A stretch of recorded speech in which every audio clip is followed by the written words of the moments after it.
Баршаңызға қайырлы күн. Бүгін мен американский печенье дайындаған болатынмын. Бәрімізге печенье ұнады, нәзік, жып-жұмсақ, тәп-тәтті болып пісті. Ең бірінші бөлме температурасындағы сары май мен шекерді миксерлеп аламыз. Содан кейін жұмыртқаны салып, жақсылап миксерлеп аламыз. Келесі тағы екінші жұмыртқамызды салып, оны да миксерлейміз. Ұнды електен өткізіп, бөлек-бөлек салып, араластырып отырамыз. Қамырымыз қатты қою болмау керек.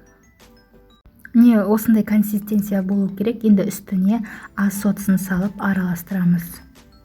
Келесі шоколадты ұсақтап турап, оны тестіміздің үстіне салып араластырамын. Шоколадтың азғантай бөлігін алып қалып, қазір печеньенің үстіне әдемілеп қойып шығамын.